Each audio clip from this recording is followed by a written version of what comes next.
할렐루야 감사합니다. 오늘 창세기 강독 창세기 21장 우리가 1절에서부터 34절까지 내용 보겠습니다.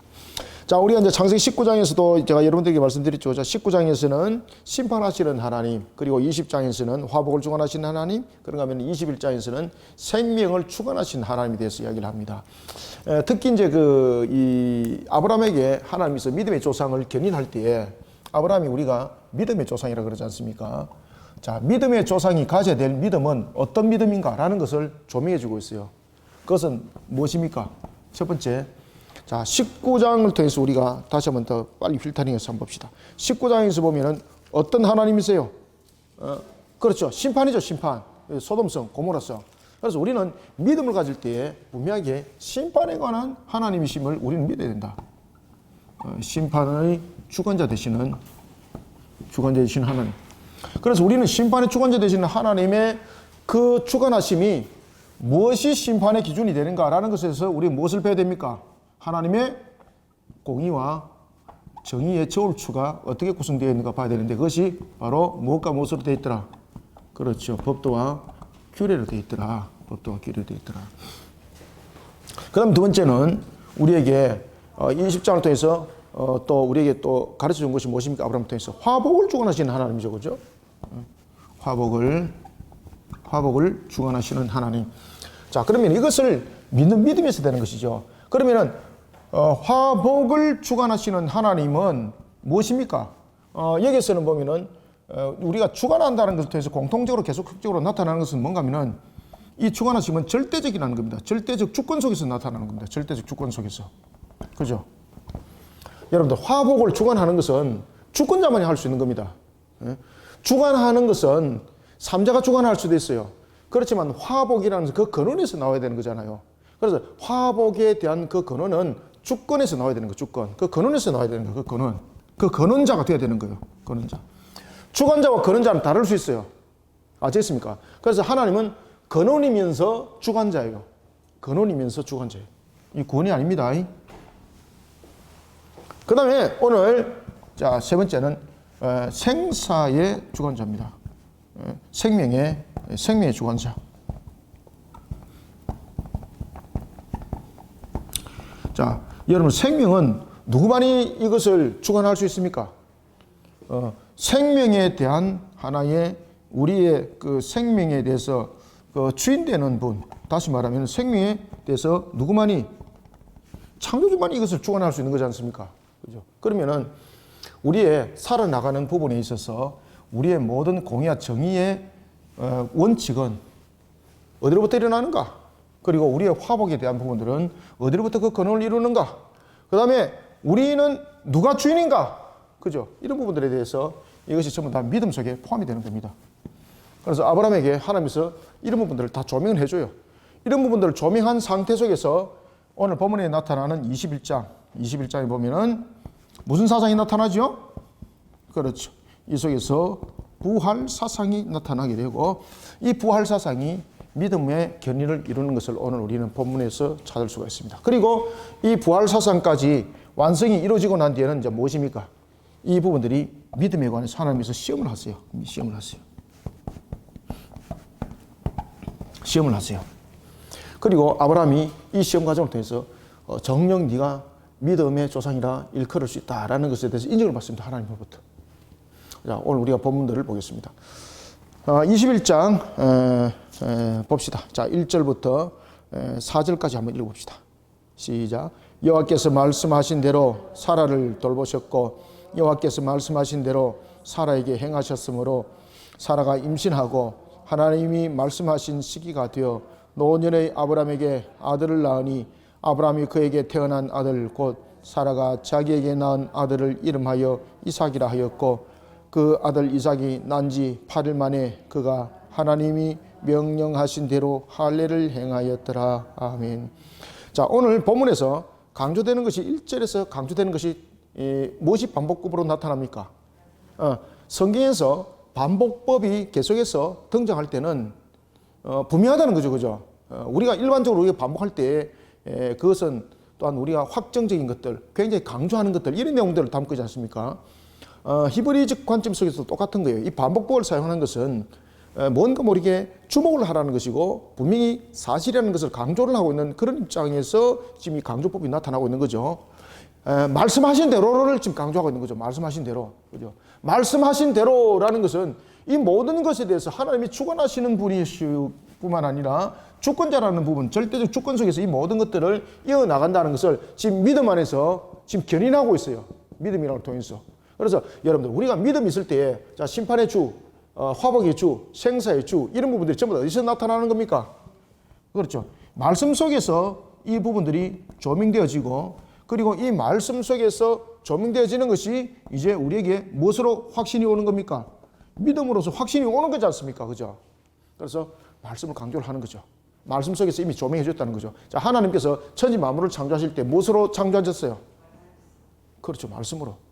하나님께서 천지 만물을 창조하신 그 창조물을 심판하실 때에 무엇 가지고 심판하세요? 정의와 공의로 심판하잖아요. 이 정의와 공의는 어디에 표현이 되어 있습니까? 말씀에 표현이 되어 있잖아요. 그죠? 말씀으로 이미 주셨지 않습니까? 그래서 모든 이 바탕들이 말씀에 있습니다. 말씀에. 하나님의 정의와 공의가 어디 있는가? 말씀에 있습니다. 말씀에. 그냥 하나님께서 정의롭게 하라, 공의롭게 하라 그러면서 도대체 그 정의가 뭐냐, 공의가 뭐냐 라는 부분들이 있지 않습니까? 그것들이 이미 말씀에서 다 주셨던 거죠. 그래서 하나님께서 우리에게 모든 것을 조명하여 주신 것에 대해서는 말씀에 전부 다 바탕이 있어요. 그래서 오늘 본문에 보면은 무엇이 지금 굉장히 강조되고 있습니까? 말씀이 강조되고 있어요. 말씀이. 그죠? 이해되고 있죠? 하나님은 천지 만물을 창조할 때 무엇으로 창조했습니까? 말씀으로. 하나님은 자신의 권위를 드러낼 때 무엇으로 권위를 드러냅니까?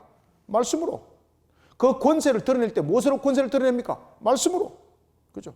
예수님께서 바람과 파도를 잠잠케 하셨을 때 그 권위가 어디로부터 나타났습니까? 말씀으로, 말씀으로. 그죠? 그죠? 맞죠? 말씀으로. 그래서 믿음의 조상들이 가져야 될 가장 근본적인 토대는요, 여러분들, 기적과 이적이 아닙니다. 말씀입니다. 말씀. 말씀입니다. 우리의 믿음을 견인하는 것은 기적과 이적이 아닙니다. 말씀입니다. 말씀. 말씀이 우리 속에 인격이 되어야 되는 겁니다. 말씀이. 아무리 여러분 체험을 많이 해도요, 물론 체험이 우리 속에 신앙에 굉장히 필요합니다. 그런데 이 체험만을 강조하게 되면, 말씀이 없는 상태에서 체험만을 강조하게 되면 이게 무엇이 되는 겁니까? 말씀을 벗어나서 엉뚱한 이야기가 되는 거죠. 그래서 항상 우리의 신앙은 말씀입니다. 말씀. 믿음은 무엇이라고요? 말씀입니다. 말씀. 말씀. 말씀입니다. 그래서 너무너무나도 중요하다는 겁니다. 그래서 강조를 하고 있는 거예요. 여호와께서 말씀하신 대로, 말씀하신 대로. 아시겠죠? 우리에게 성경 66권 말씀하신 대로입니다. 성경 66권 말씀하신 대로 화복의 주관자, 심판의 주, 생사 화복의 주관자 주님께서 우리에게 약속하신 것 그대로 실현될 줄 믿으시기 바랍니다. 말씀대로, 말씀대로. 말씀대로 사라를 돌보셨다. 말씀대로 사라에게 행하셨다. 그죠? 행하셨다. 그 행함이 무엇입니까? 화복을 주관하신 하나님의 절대적 주권을 가지고 그 근원 속에서 모든 것들을 행했다라는 사실이죠. 그때에 사라는 어떤 상태였고 아브라함은 어떤 상태였습니까? 사람의 눈으로 보면은 그 시기가 이미 지났을 때였습니다. 사람의 눈으로 볼 때, 자신들의 한계를 볼 때는 이미 그들은 불임 상태로 그것을 어떤 방법으로든 간에 다시 자신들이 만들어 나갈 수 있는 그런 모습들은, 그런 어떤 그 상태를 유지할 수 있는 것은 아니었습니다. 그런데 그런 사라가 임신했습니다. 그런 사라가 임신할 때 아브라함이 불임 상태에서 임신했나요? 아브라함이 임신 상태로 변했던 거죠. 그래서 여러분들 보시면은 이제 믿음의 조상으로서 우리를 견인해 나가고 조명해 나갈 때에 이런 말씀의 믿음의 신앙이 매우 중요하다는 거죠. 하나님께서 말씀하신 대로 그 모든 것들을 이루어 가실 때, 자, 아브라함과 자, 사라에 대해서 우리가 봅시다. 자, 아브라함과 사라가 처음에 불임 상태였죠. 사라도 나중에 불임 상태였지 않습니까?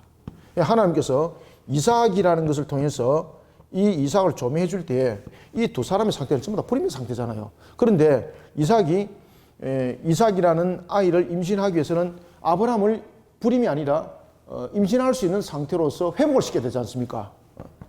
그 다음에 아브라함만 회복된다고 되나요? 하나님께서는 누구를 통해서 난 자녀라야지 아브라함의 시라고 말했습니까? 사라. 그러면 사라도 회복이 돼야 되지 않습니까? 놀랄 사실은 이게 인간적 한계 속에서는 이미 끝난, 불임이라면 이미 끝난 상태입니다. 근데 하나님께서 이를 둘 다 회복시킨 거죠. 예? 그러면은 우리의 이 부분에 대해서 화복의 주관자가 누군가를 우리에게 설명을 해주고 있는 거죠. 그죠? 화복의 주관은 절대적 주권 속에서 그 근원 속에서 나와야 돼요. 근원 속에서. 근원 속에서. 이것은 아브라함과 사라의 생명을 주관하는 것도 아니고 그들을 심판하는 지금 단계가 아니지 않습니까? 그래서 우리가 아이는 하나님께서 우리에게 주신 무엇이라고 말했습니까? 자녀는 무엇이라고 그랬어요? 선물이라, 선물이라. 그죠? 가장 큰, 그 부모에게 주는 가장 큰 복이 여러분들 자녀에 대한 복인데, 그러면 자녀가 없으면 어떻게 되는가? 여러분, 아브라함이 자녀를 낳지 못했을 때도 그는 자신의 영적인 그러한 측면에서 하나의 자녀가 있었죠. 그죠? 그가 바로 엘리에셀이었고, 그런 부분들. 사도 바울도 마찬가지입니다. 그 육신의 자녀는 없었지만은 영적 자녀가 있었죠. 그죠? 누구였습니까? 디모데요, 디모데. 디모데하고 또 한 사람 또 있었죠. 그죠? 디도. 그죠? 디모데. 디모데는 끝까지 그가 가슴에 안고, 그가 순교 현장까지 가죠. 디모데. 그런 부분들이 있습니다. 그러니까 여러분들이 우리가 영적 자녀도 선물이죠. 그죠? 그래서 화복에 대한 내용들이다. 자, 이런 상태로서 회복하여서 하나님께서 그들을 이제 했는데, 그들 하여금 자녀를 낳게 했는데, 자녀를 낳았습니다. 3절에 보면은 놀랄 일들이 벌어진 겁니다. 3절. 아브라함이 그들에게 태어난 아들, 곧 사라가 자기에게 난 아들의 이름을 무엇이라 지었습니까? 그렇죠. 분명히 아브라함이 처음에 이 불임 상태의 이삭은 비웃음이죠. 비웃음. 그런데 회복되어서 자녀를 낳은 상태에서 웃음은 무엇입니까? 그렇죠. 기쁨의 웃음이죠. 기쁨. 근데 이거 단순한 기쁨입니까? 무엇에 대한 기쁨입니까? 하나님의, 그렇죠. 말씀의 성취에 대한 기쁨이에요. 하나님의 말씀의 성취에 대한 기쁨. 그죠? 하나님의 말씀의 성취에 대한 기쁨. 자, 이런 속에 이삭이라 이름하였다. 이삭이라 이름 안 지을 수도 있었죠. 그런데 이런 화복의 주관자이라는 것을 그들은 경험했고, 특히 이삭이라는 이 이름 속에는 그들의 어떤 믿음의 고백이 있었습니까? 화복의 주관자는 하나님이십니다 라는 말씀을 믿는 믿음의 고백이 이 속에 있는 거예요. 이삭이라는 이름 속에는. 이해되시죠? 자, 그리고 난 뒤에 이삭이 낳았을 때에 하나님께서 며칠 만에 할례를 행하라 그랬을까요? 그렇죠. 자, 8일이 가지는 이유가 무엇이라고 그랬습니까? 8일. 왜 8일 만에 할례를 행할까, 여러분들요? 이게 새 생명의 시작입니다. 이게 새 생명의 시작. 노아가 8가족이 방주로부터 시작했던 것들, 이것을 우리가 가지고 있다. 그래서 8일에 대한 할례라는 것은 그런 의미를 가지고 있다. 8일 만에 할례를 행하였더라. 그죠? 언약에 대한 확신. 특히 이제 할례를 행한 것은, 할례 언약은 무엇입니까? 하나님께서 약속하신 것을 우리는 잊지 않는 측면에서의 몸의 책임이죠.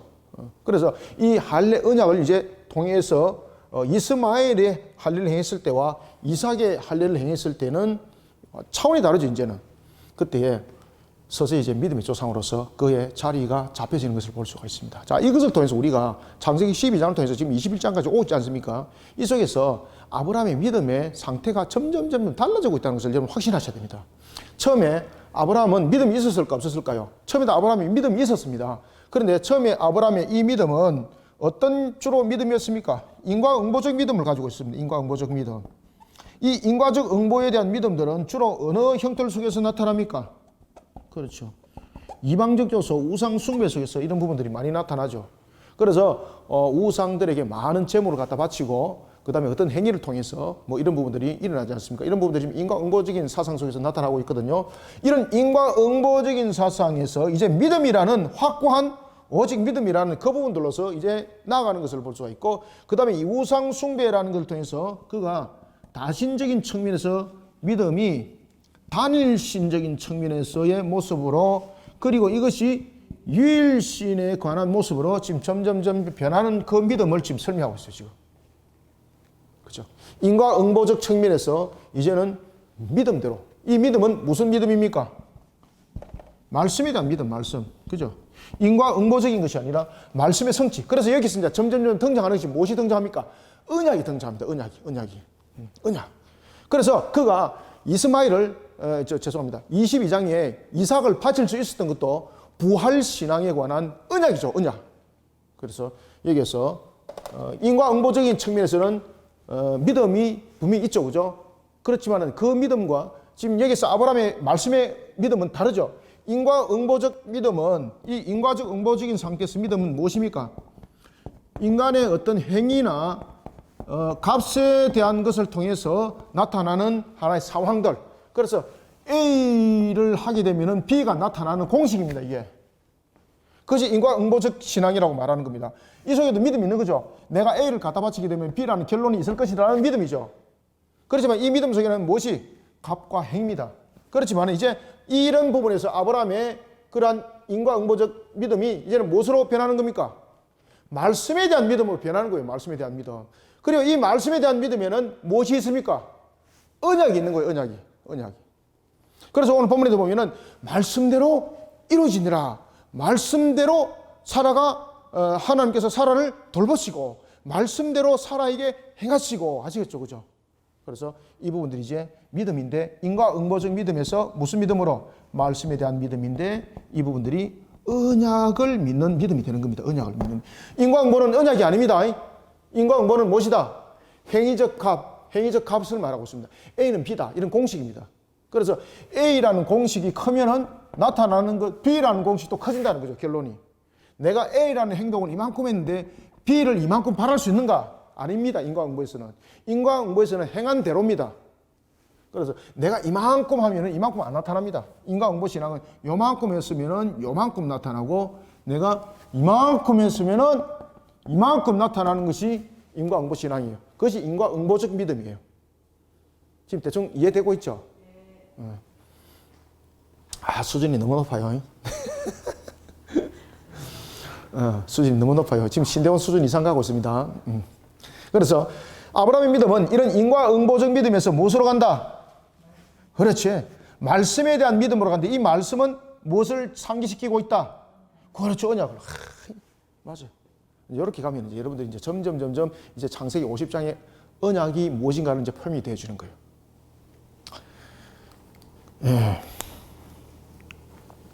자, 이런 상태에서 이제 사라가 아브라함의 나이를 낳았을 때 사라 나이는 90이고 아브라함의 나이는 100세였습니다.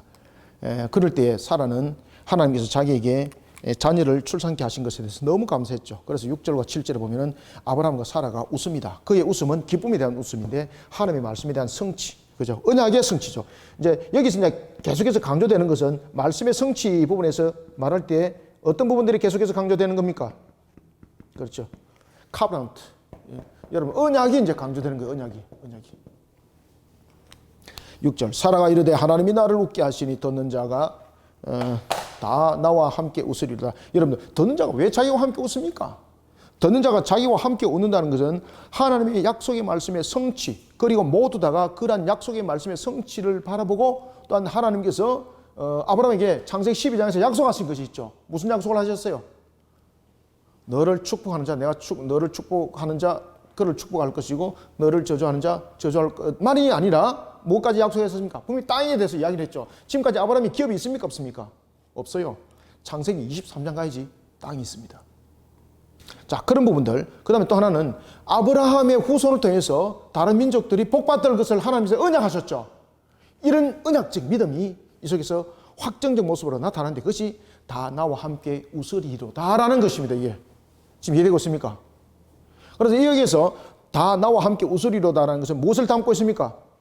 앞으로 일어날 언약에 대한 성취, 이 언약에 대한 성취를 전부 다 함께 담고 있다는 것입니다. 왜? 분명히 첫 번째 이삭에 대해서는 웃음은 비웃음이었죠. 에이 말씀대로 어떻게 일어나 불가능을 말했죠.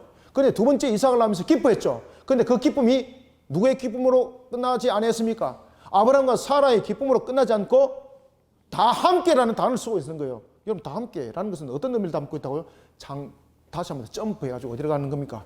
창세기 12장으로 딱 가는 거예요. 그럼 창세기 12장에서 무엇을 약속하셨습니까? 아브라함에게 크게 세 가지 약속했죠. 자녀에 대해서 약속했고 그 다음에 기업에 대해서 약속했고 그 다음에 아브라함에게 그 후손을 통해서도 또한 약속을 하셨죠. 그 전에 이제 너를 축복할 자 내가 축복하고 너를 저주할 자 저주한다라는 세 가지 언약을 하시면서 그 후손에 대해서 약속하셨죠. 그것은 뭔가 하면 아브라함의 후손을 통해서 다른 민족들이 복을 받을 것이라. 맞습니까? 안 맞습니까? 그 모든 부분들이 여기서 다 나와 함께 웃으리로다라는 것이 언약적 관점에서 전부 다 포괄적 측면에서 설명이 되고 있습니다. 이해되셨습니까? 네. 7절 또 이르되 사라가 자식을 젖먹이겠다고 누가 아브라함에게 말하였으리오마는 아브라함의 노경에 내가 아들을 낳았도다 하니라. 아멘. 있을 수 없는 일들이 벌어진 거죠. 이제 자 여기서 이제 사건들 전개가 이제 펼쳐집니다. 자 여러분들 이제 아들에 대한 개념이 달라집니다. 자 아브라함이 누구를 통해서 자녀를 낳았습니까? 이게 족보적 전개가 이제 틀려집니다. 그래서 이제 뒤에 이제 사건들이 이제 벌어지는 겁니다. 이 개념들을 먼저 알고 가셔야 돼요. 히브리적 관점 속에서 개념들을 알고 가셔야 됩니다. 자, 아브라함이 분명히 사라와 같이 부부인데 자녀를 출산 못했잖아요. 그러면서 이 사이에 누가 개입 들어왔습니까? 하갈이 들어왔죠. 하갈을 통해서 이스마엘을 낳았죠.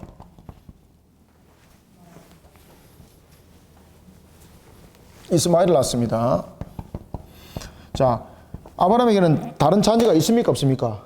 자, 다른 자녀가 없으므로 이 이스마엘에 대해서 이 하갈이 종이었죠. 그러면 이스마엘은 이 하갈의 자녀가 아니죠. 사라의 이 하나의 개념 속에서 아브라함과 사라의 자녀가 되는 겁니다. 그죠? 자녀가 없는 상태입니다. 법적입니다. 히브리적 법적 개념을 지금 설명하고 있는 거예요. 그 다음에 두 번째, 지금 이런 상태에서 가다가 아브라함과 사라 사이에서 자녀가 출산했습니다. 그러면은 이삭이 자녀잖아요. 기업을 물을 때 기업은 어떻게 될까요? 그럼 이 부분들이 이스마엘의 장자가 되고 이삭이 차자가 되나요? 법적 정리가 그렇게 되지 않습니다. 그래서 사라 이야기가 합당한 부분들이 있습니다. 이대로 서로 간에 분쟁이 안 일어나면 이대로 기업은 형성이 됩니다. 그때도 이 부분들에 분명히 분쟁될 요소가 생기지 않는 상태에서는 그렇게 기업이 형성이 되는데 여기서 분쟁적 요소에 대해서 의의를 제기하게 되면 법적 효력이 달라집니다. 아시겠죠? 만약에 여기서 의의 제기를 안 한다면 이스마엘도 아들이고 이삭도 아들이고 이게 형성이 되는 거예요. 그 다음에 기업도 그렇게 형성이 되는 거예요. 근데 중요한 것은 뭔가 하면은 아브라함과 사라가 자녀를 낳았잖아요. 그런 측면에서 사라가 의의를 제기를 했잖아요. 그러면 이것이 법적 효력을 발생합니다. 어떻게 법적 효력을 발생하는가 하면은 자, 순수하게 자녀였고 이제는 이 자녀에서 의의를 본인이 제기를 했잖아요. 그럼 이것은 뭔가 하면은 자녀로서의 자격을 박탈당합니다, 이거. 그러면은 이스마엘은 어떻게 되는가 하면은 종이 되는 겁니다, 종. 이것 좀 이해를 하셔야 됩니다. 사라가 의의를 제기했다는 것은 이것을 포기한다는 겁니다. 왜? 자기 자녀가 있기 때문에. 그죠? 의의를 제거하지 않으면 법정 상태에서 요새로 적용이 됩니다. 그런데 당사자잖아요. 당사자가 의의를 제기를 하게 되면 아들로서의 자격이 박탈당합니다. 그러면은 이스마엘은 종의 자녀가 되는 겁니다. 종의. 일종의 재산이 되는 겁니다. 재산. 지금은 재산 개념이 아니죠. 지금은 재산 개념이 아니고 자녀 개념입니다. 자녀 개념. 그런데 사라가 의의를 제거하게 되면은 자녀는 박탈되고 이스마엘은 무엇이 되는 겁니까? 재산이 되는 겁니다. 재산. 종으로서 재산. 자녀가 아닙니다. 이제는. 재산이 되는 겁니다.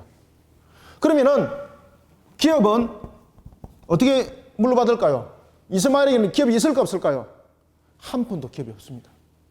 모든 기업은 누구에게 가는 겁니까? 그렇죠. 이삭에게 가는 겁니다. 이삭이. 의의를 제거하지 않으면 이삭과 이스마엘은 기업을 나누는 것입니다. 그런데 사라가 의의를 제기를 하게 되면 자신이 자녀가 있는 상태에서 이스마엘은 이제 자녀가 아니라 종이 되는 겁니다. 재산이 되는 겁니다. 재산.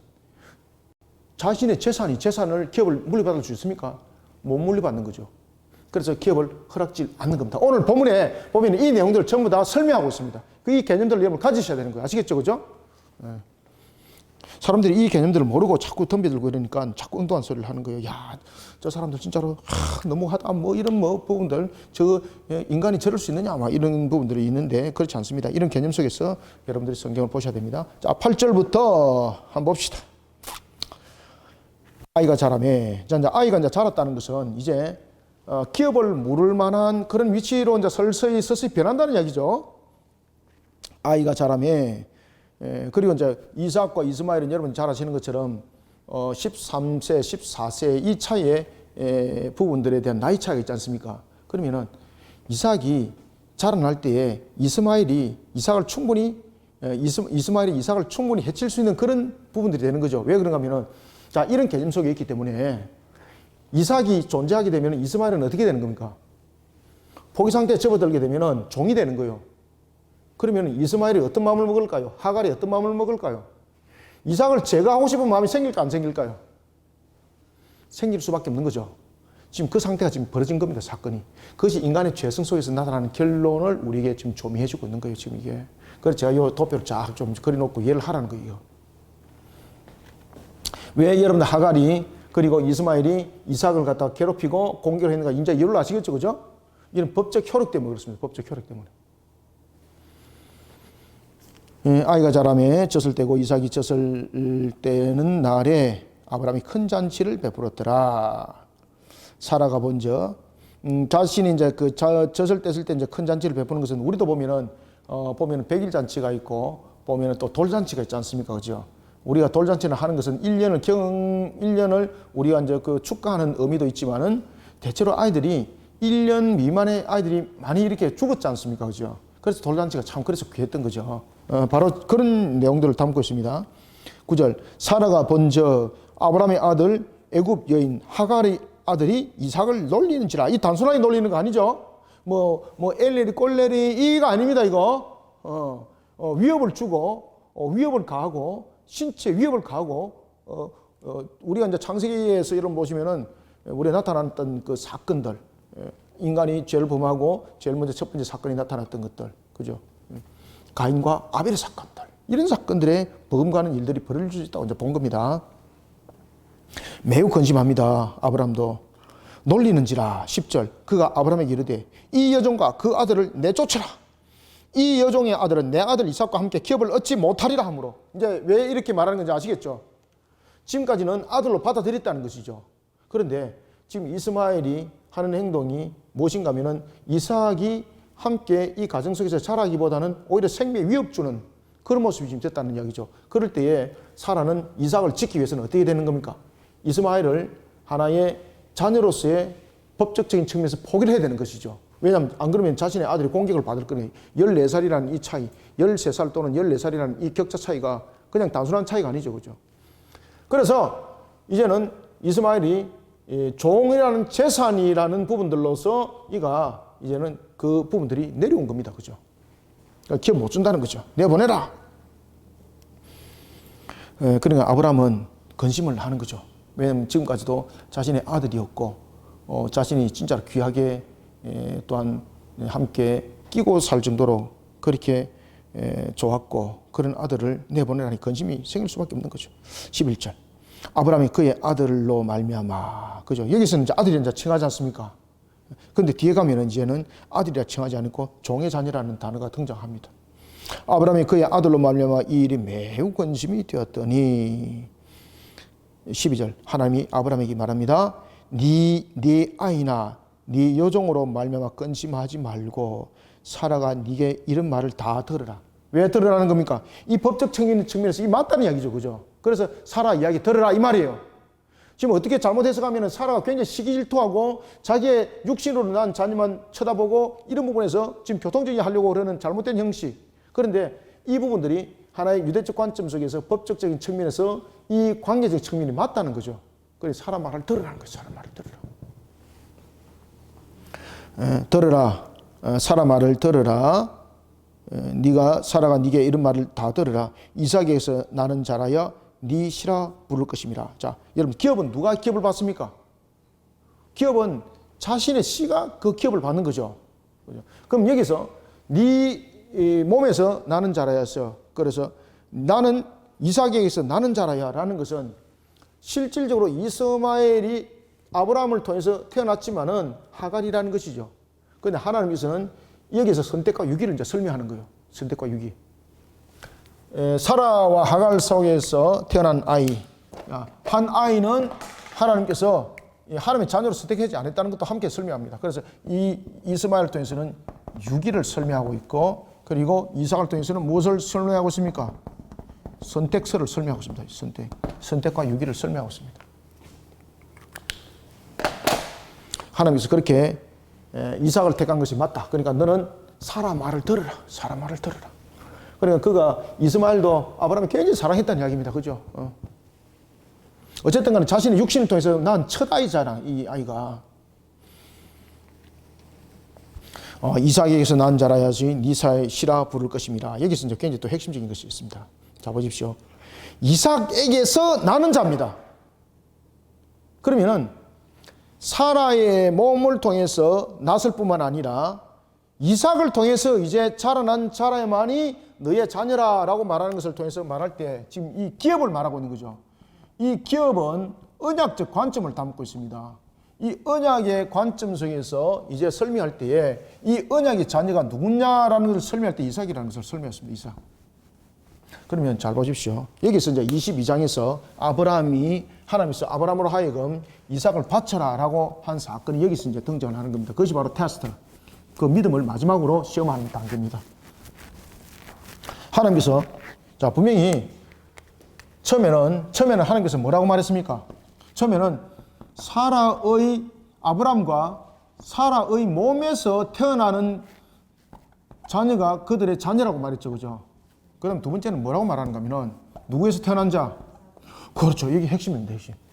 이삭을 통해서 태어난 자녀가 너의 자녀다라고 말하는 것은 이 자녀를 통해서 기업을 설명하고 있는 것이었고, 그리고 기업을 물을 자에 관한 언약을 설명하고 있습니다. 지금 언약. 구원에 관한 언약, 하나님의 그 말씀의 성취에 관한 언약, 이 언약을 담고 있을 때에 이삭을 통한다는 것은 무엇입니까? 이삭을 통하여서 라는 것은 이삭이 결혼한다는 이야기입니까? 결혼할 수 있다는 이야기입니까? 이삭이 결혼하여서 자녀를 낳을 것에 대한 것까지 전부 다 지금 말씀을 하고 있죠. 그래서 22장에서 이삭을 바치라 그럴 때 아브라함이 망설일까 안 망설일까요? 안 망설이는 거예요. 안 망설이는 거예요. 이삭을 통해서 낳는 자녀라야지 너의 자녀라는 이 말씀에 아브라함이 이제는 점점 말씀의 그러한 믿음으로 다가가는 거예요. 처음에는 아브라함도 보면 인과응보 믿음이죠. 처음에 아브라함의 그 신앙 전부 다 인과응보적 믿음입니다. 우상숭배 요소 속에서 담겨있던 것들, 이런 부분들이 어떻게 변합니까? 말씀의 믿음으로 가는 게 말씀의 믿음. 말씀의 믿음으로 가면서 하나님께서 이 말씀하시는 것을 마음판에 새기는 거예요.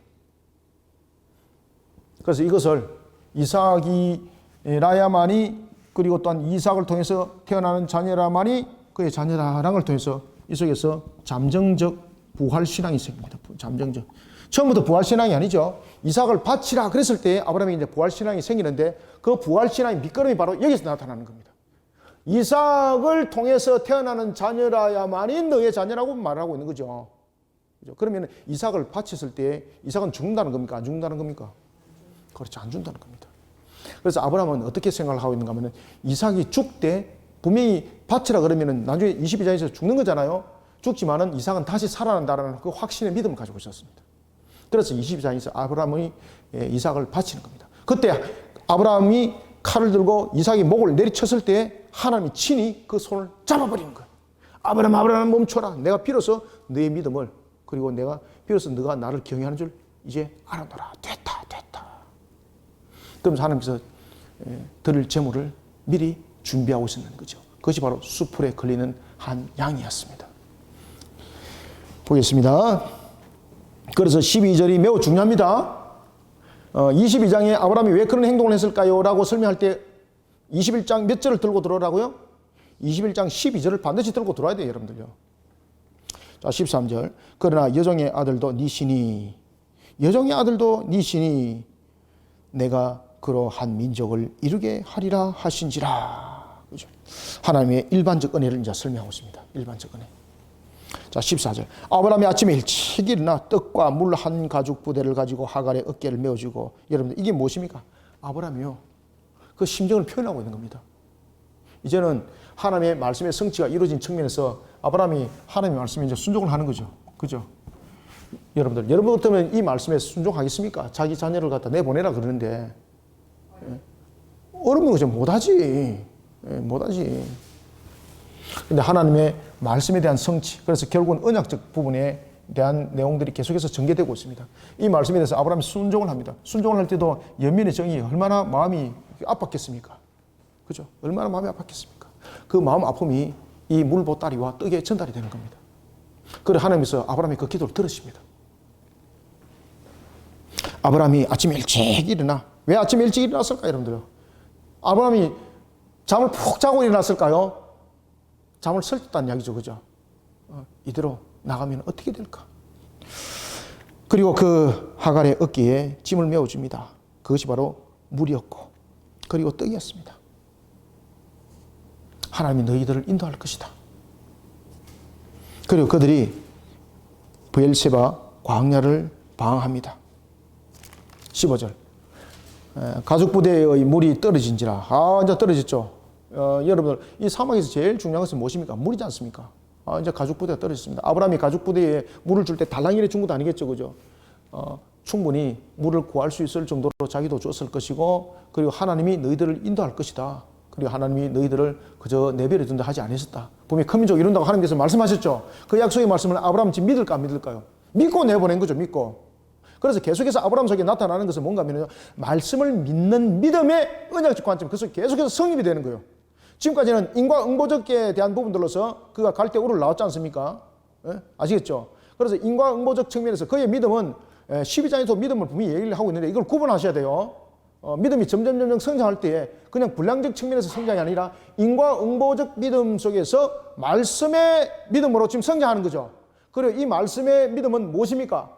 언약적 내용을 담고 있는 것이죠. 그렇기 때문에 인과응보적 믿음과 그 다음에 말씀에 대한 믿음은 분명히 다르죠. 말씀에 대한 믿음은 언약을 믿는 믿음이고 인과응보적 속에서 믿음은 행위적 믿음이죠. 내가 A를 행하면 B라는 결론이 올 것이라는 그런 믿음.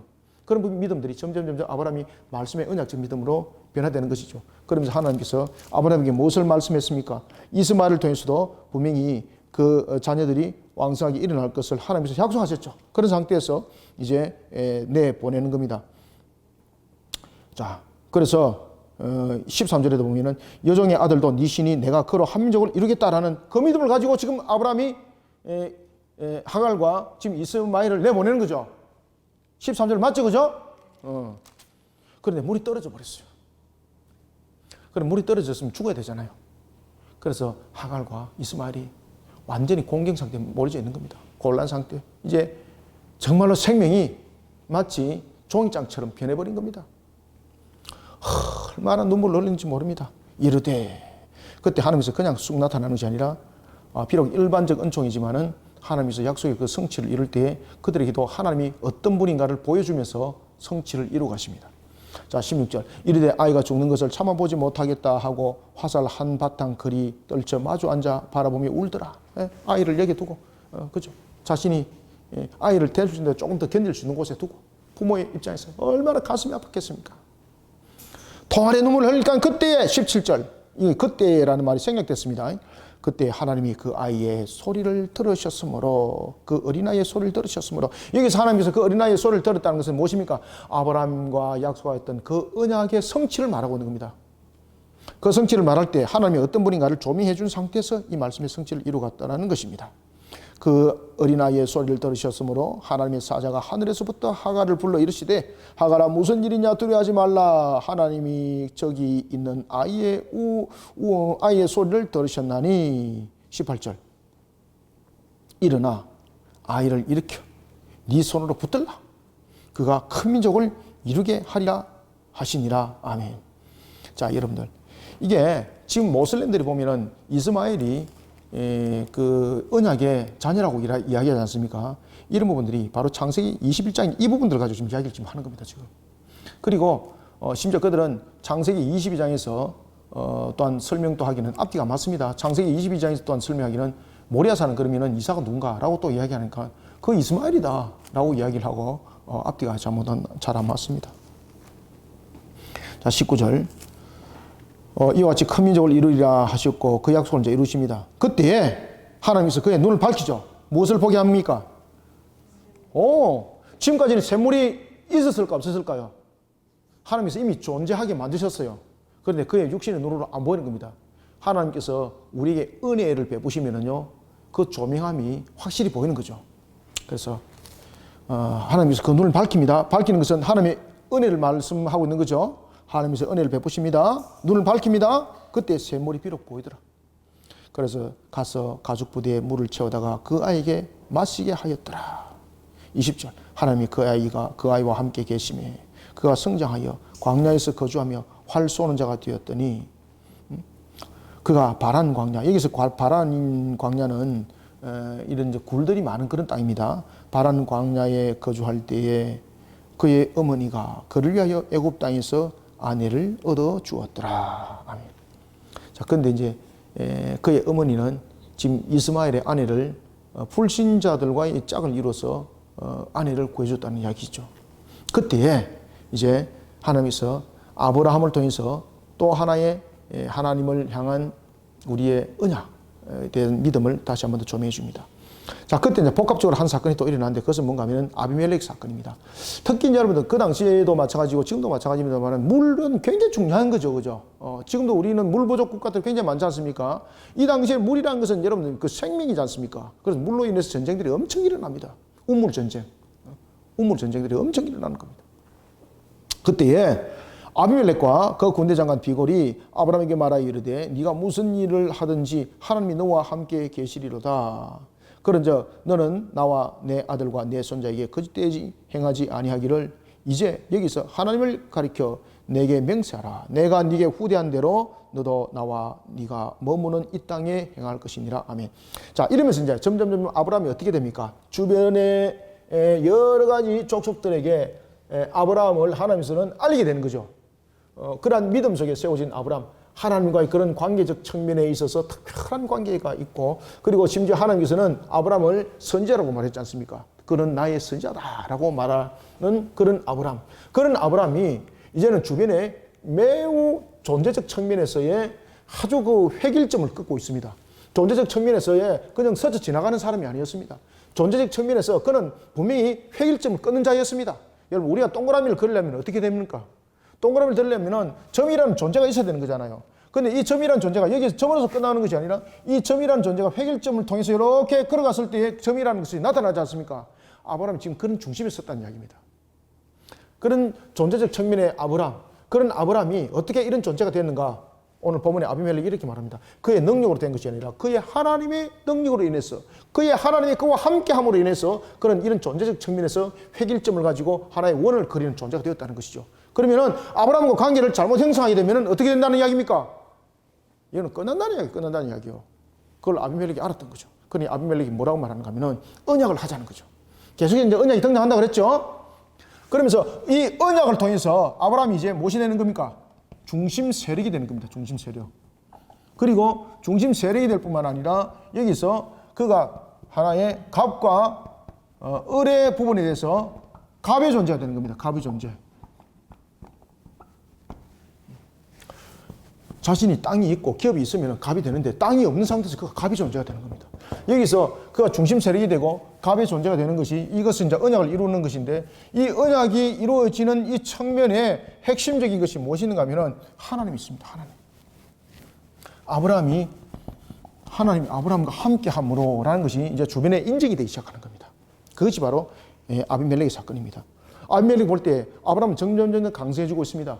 그리고 그가 하는 것마다 모든 것이 복 있게 만들어지고, 그러다 보니까 모든 가나안 족속들이 누구를 지금 주목하는 겁니까? 아브라함이 원 안에 들어가야 된다. 그죠? 그래서 제가 방금 획일점을 이야기했지 않습니까? 획을 끄어야 되는 것이죠. 점만으로 존재하는 것이 아니라 점이 존재가 되어서 하나의 획일점을 쭉 꺼서 동그라미를 그릴 수 있는 그 원에 대한 부분들에 대한 내용들의 그 부분들이 아브라함 안에 있는 거예요. 아브라함 안에. 그러니까 그 안에 들어가야만 이제 복이 있다는 것이죠. 그래서 아브라함한테 모든 가나안 족속들이 대적이 되기보다는 함께 화목을 이루기를 원하고, 아브라함에게 못 보기보다는 잘 보기를 원하고, 지금 분위기가 지금 그렇게 변하는 거죠. 그런 속에 이 아비멜렉이 보니까, 야, 이거 잘못했다가는 내가 아브라함하고 충돌이 일어나게 되면은 내 나라 다 뺏김을 당하겠다. 그러니 어떻게 하는 겁니까? 언약을 맺는 겁니다. 언약을 맺을 때 화친에 대한 언약을 맺는 겁니다. 화친에 대한 언약. 자, 그때 화친에 대한 언약을 맺을 때 아브라함은 어떤 상태였는가 하면은, 그 전에 아브라함은 아비멜렉의 신하들에 의해서 우물까지 빼앗기고 조롱당하고 멸시까지 당했던 그런 아브라함이었습니다. 그런데 이제는 직접 아비멜렉이 나타나서 우리 화친을 맺자라고 말할 정도로, 그 정도로 중심 세력이 되었습니다. 이제는 갑이 되었습니다.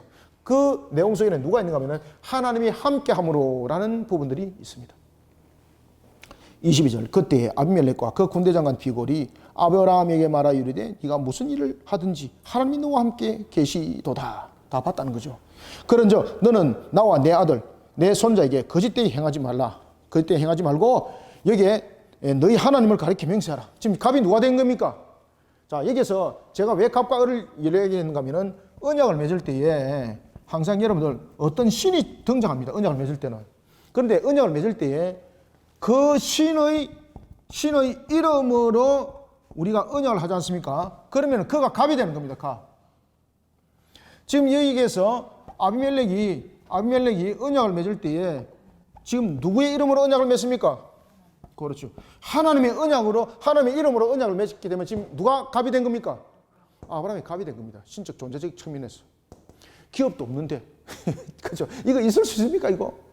완전히 중심적 세력이 됐다는 거죠. 하나의 획일적으로 끝나는 것이 아니라 획일적으로서 그는 이 동그라미를 원을 긋는 하나의 이 속에 영향력을 끼치는 존재가 됐다는 겁니다. 이 안에 들어오지 못하면 전부 다 꽝 된다는 거죠. 그러니 자신이 죽고 난 뒤에 그 후손이 만약에 아브라함에게 삼킴을 당하면 안 되잖아요. 그러니까 영원히 서로 간의 상호 불가침 조약을 맺자는 언약을 아비멜렉이 제시를 하게 되는 겁니다. 그거를 이제는 아브라함은 받아들일 것인지 안 받아들일 것인지에 대해서 갑이 된 거예요. 봅시다. 25절. 24절. 아브라함이 이르되 내가 맹세하리라. 이제 언약을 맺다는 거죠. 근데 맹세를 할 때 어떻게 맹세하는 거 보십시오. 25절. 아비멜렉의 종들이 아브라함의 우물을 빼앗은 일이 있었다. 과거에 이런 일이 있었다는 거죠. 이게 원래 아브라함의 원래 처음의 모습이었죠. 이리 가지고 처박히고 저리 가지고 처박히고 그렇죠. 그런 계기였고 그리고 기업도 없으니까 여러 가지적인 측면에서 군사적 힘도 없고 그러니까 뭐 뺏길 수밖에 없는 거죠. 그런 존재가 이제는 완전히 중심 세력이 됐고 갑이 된 겁니다. 그때에 아브라함이 아비멜렉과 언약을 맺을 때에 언약을 바로 맺지 않습니다. 언약을 바로 맺지 않고 아브라함이 이제는 아비멜렉을 책망을 합니다. 왜 책망을 하는가 하면은 과거에 내가 지금 이제 좋다 언약을 맺자. 그런데 과거에 한번 회상을 해보자. 과거에 당신의 종들이, 당신의 신하들이, 당신의 군대 장관이 나의 우물을 강제로 뺏어간 사실 당신 알고 있느냐? 아비멜렉 깜짝 놀랍니다. 아, 나는 그것을 알지 못했다. 그러면서 아브라함이 언약을 맺기 전에 소와 양과 소를 가지고 오게 되는 겁니다. 이것은 뭔가 하면은 당시의 관습입니다. 그게 이제 그 27절에 나타나거든요. 당시에 이제 관습에서 뭔가 하면은 자신이 억울함을 증명하기 위해서 하나의 상대방에게 그것을 인지시켜주고 그리고 그것을 서로 간에 받아들이는 입장에서의 하나의 관례적 행동이 그리고 관례적 관습이 있는데 그것이 바로 뭔가 하면은 언약을 맺기 전에 언약을 맺으면서 양과 소를 주면서 또한 언약을 맺는 것이었습니다. 그래서 그런 관계까지 성립이 이제 다 되면은 과거의 사건까지 전부 다 모든 부분들이 함께 회복이 되는 것으로서 이것이 평화 언약이 되는 겁니다. 지금 이해되셨죠? 그러면 아브라함이 빼앗기던 그 우물은 어떻게 되는 겁니까? 그 평화 언약 속에서 가져오게 되는 거예요. 지금은 아브라함이 그 우물을 빼앗긴 상태가 됐다는 것이죠. 그렇지만 소유적인 측면에서는 지금 누구의 소유입니까? 아비멜렉의 소유입니다. 그러면 여기서 언약을 딱 맺어버리면 어떻게 되는 겁니까? 자기가 빼앗겼던 그 우물은 누구 거예요? 아브라함께 되는 것이 아니에요. 누구께 되는 겁니까? 아비멜렉의 것이 되면서 언약이 맺어지는 거예요. 지금 이해되고 있죠? 그러면 아브라함은 자기 것을 빼앗긴 것을 회복시키려면 어떻게 됩니까? 언약을 완전히 맺기 전에 자신이 억울한 사실에 대한 것을 하나의 선물을 주면서 그것을 인정을 받고 이 부분들이 서로 간에 통용이 된 상태에서 언약을 맺게 되면 빼앗긴 것이 아브라함에게 주어지게 되는 겁니다. 다시. 그런 상태에서 이제 언약이 맺어지는 단계가 지금 이 관계입니다. 이해되고 있죠? 그죠? 그래서 아브라함이 이런 일들을 하는 이유는 빼앗긴 것을 다시 찾는 겁니다, 이게. 그래서 책망하고 이러는 겁니다. 25절. 아비멜렉의 종들이 아브라함의 우물을 빼앗은 일에 관하여 아브라함이 아비멜렉을 책망하며 이제 이유를 아시겠죠? 26절. 아비멜렉이 이르되 누가 그리하였느냐? 난 알지 못했다. 너도 내게 말하지 않았지 않느냐? 난 듣지도 못했다. 오늘에야 들었다. 그때 27절 아브라함이 어떻게 합니까? 양과 소를 가져다가 아비멜렉의 줌에 서로 언약을 세우니라. 왜 줬죠? 준 이유가 뭐죠? 그렇죠. 언약을 맺기 전에 자신의 억울함을 증명하기 위한 것이었고 그리고 그 선물을 받고 그 선물을 받는 것은 빼앗겼던 부분들에 대한 것을 인정을 하고 다시 돌려주는 관례까지 함께 있는 거예요. 그것을 다 인정받은 상태에서 지금 언약 맺는 거죠. 그래서 그런 관례적인 측면에서 아브라함이 양과 소를 가져다가 지금 아비멜렉에게 지금 준 거예요. 분명히 갑인데 지금 그에게 줬잖아. 그죠? 그 이유가 이런 이유 때문에 있는 겁니다. 그런 관례적 측면입니다. 28절. 아브라함이 일곱 암양 새끼를 따로 놓으니, 이제 서로 이제 언약을 맺으면서 이런 관계적인 측면에서 이제 언약을 맺습니다. 아비멜렉이 아브라함에게 이르되 이 7 암양 새끼를 따로 놓으면 어찌미냐. 제가 이제 말씀드렸죠. 그죠? 자, 소와 이제 양에 관해서 제가 말씀드렸지 않습니까? 자, 그럼 이 7 암양 새끼를 왜 따로 놓았느냐라고 말하니까 이 부분에서 너희들이 빼앗은 그러한 부분들을 다시 회복시키는 그런 부분들의 내용을 담고 있다고 말합니다. 자, 함께 읽겠습니다. 29절부터 30절, 31절까지 시작. 아비멜렉이 아브라함에게 이르되 이 7 암양 새끼를 따로 놓으면 어찌미냐. 아브라함이 이르되 너는 내 손에서 이 암양 새끼 7을 받아 내가 이 우물 판 정거를 삼으라 하고 두 사람이 거기서 서로 맹세하였으므로 그것을 브엘세바라 이름하였더라. 아멘.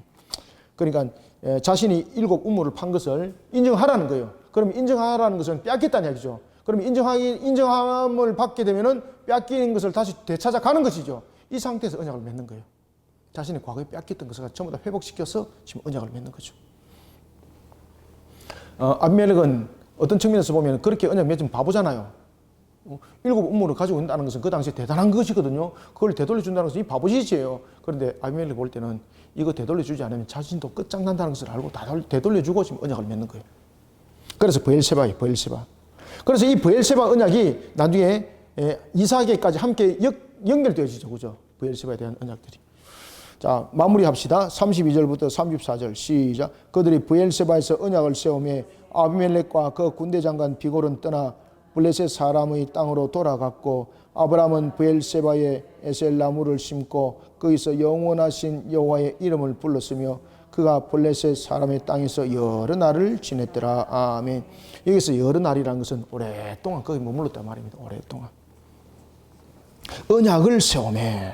이제 계속해서 이제 언약이라는 부분들이 계속해서 강조되어지고 있는 것은 말씀의 신앙이, 그것이 말씀이라는 믿음이 언약과 연결되는 그런 믿음이라는 것을 우리에게 계속해서 조명해 주고 있습니다.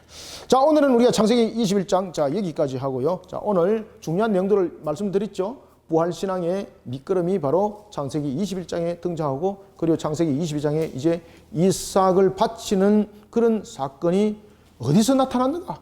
그 믿음이 어디서 나타났는가? 라는 부분들을 조명하려면은 바로 창세기 21장 12절을 가지고 설명해 나가야 된다. 라는 부분들. 그리고 또 이제는 언약을 맺는 측면에서 이제 갑에 대한 존재가 되어기까지는 하나님이 그와 함께 함으로 이러한 역사들이 일어났다는 것입니다. 오늘도 우리가 확실한 믿음을 가지고 모든 것을 주관하시는 하나님, 그 하나님의 언약의 손에 이끌려서 오늘도 분명한 신앙으로 세상 가운데 여러분들은 주관자가 그 손에 이끌려서 세상에 하나님께서 세우신 그 권세자가들이 되시길 바랍니다. 이런 사회에 우리의 근본들을 바르게 세우는 저와 여러분들이 또한 되시기를 소원합니다. 기도하겠습니다. 살아계신 하나님 아버지, 주님께서 베푸시는 은혜를 감사드립니다. 아브라함의 믿음을 견인해 나갈 때 인과 응보적 우상 숭배자였던 그를 하나님께서는 이제 말씀의 신앙으로 유일신의 모습으로 그를 조명해 나가고 있음을 봅니다. 말씀에 대한 신앙은 곧 그 말씀이 믿음이 언약과 함께 연결되어진 것을 또한 봅니다. 아브라함에게 그러한 과정을 하나님께서는 조명할 때 한 사건 한 사건을 통해서 이 모든 것을 이끌어감을 봅니다. 우리의 모습 속에 참으로 연약함이 많습니다. 믿음이 연약하고 여러 가지 부분에서 환경적 요소적인 측면에서도 마치 믿음이 없는 자처럼 또한 넘어지기도 합니다. 주님이 우리를 도와주시옵소서. 우리를 이끌어 인도하여 주시옵소서. 우리를 더욱더 강성하게 하여 하나님의 나라의 영광을 위해서 힘있게 달려갈 수 있도록 우리를 이끌어 인도하여 주시기를 원합니다. 말씀의 믿음을 가지고 또한 언약적 관점을 가지고 분명한 신앙을 가지고 우리 모든 성도들 일어서게 하여 주옵소서. 그래서 걸어가는 걸음들마다 주님의 영광에 대한 확신을 가지고 이 땅의 삶을 살아갈 때도 우리의 그 모든 확신이 구원에 대한 확신뿐만 아니라 이 땅의 권세자로서의 주님의 주신 사명을 더욱더 힘있게 감당할 수 있는 그런 믿음도 함께 예언의 말씀과 함께 조명하여 주님의 뜻을 힘있게 세워나가는 걸음이 되게 하여 주옵소서. 오늘도 주신 말씀으로 우리 모든 성도들이 은혜의 열매를 결실을 맺기를 소망하며 예수님의 이름으로 기도드립나이다. 아멘.